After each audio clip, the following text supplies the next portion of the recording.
Hi, welcome to Shouting Ancestors. I'm Suki1, and in this video we'll be looking at the tan cell and how we use the tan cell for interception, and also looking at the basic structure and the movements of the tan cell. So if we start off with the basic structure of the tan cell, we're looking at the bow structure of the tan. So if we look at the bow structure, let's explain how we get to this structure here. Now, what we do is that to get the basis of the structure, we have to stretch gently from the shoulder, which is dropped, to the elbows, and then from the elbows to the hand itself. That way we get a flow of energy from the body up through to the actual hand itself.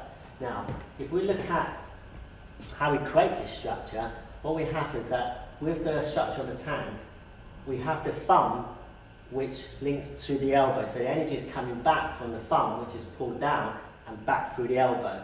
And what we have is that we have the fingers stretching energy this way. So what we get is that we get something we call yin-yang separation, where they're actually pulling in opposite directions.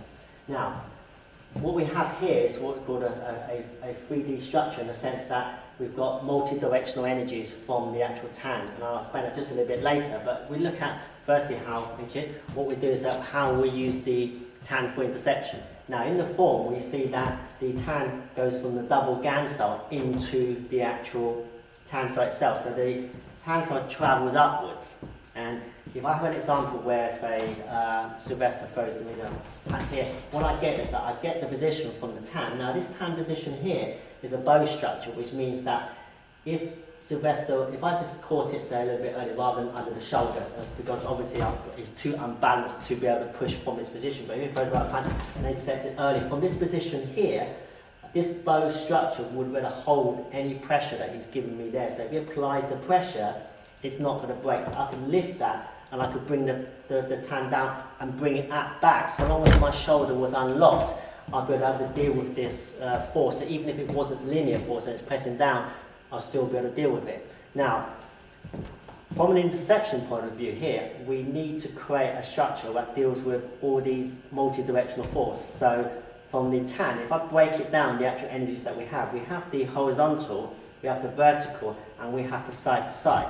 So if we look at how the tan achieves this multi-directional force, let me explain to you, and I'll break it down into individual vectors. So if we look at the force vector that goes up and down, if I was to throw a punch at Sylvester, then you can actually go down on the vertical. So if I punch in here, what happens is that the legs go down to create the root, and the hand goes up. So the yin-yang separation is that we've gone in opposite directions.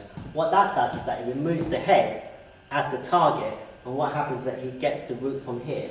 Now, rather than waiting, we do it again, rather than wait for the hand to come and protect the head, what's happening is that he's taking the head behind the hand itself. So when I punch, he gets the root, gets the head up the way, and he gets there a lot quicker than if he was just to raise the hand. Now, let's look at the next vector, or next force vector. We look at the diagonal one. Now, to get the diagonal one, when Sylvester throws a punch, what happens here is that what I do is that I just move the hips just to the side ever so slightly, and that creates the vector for the side one.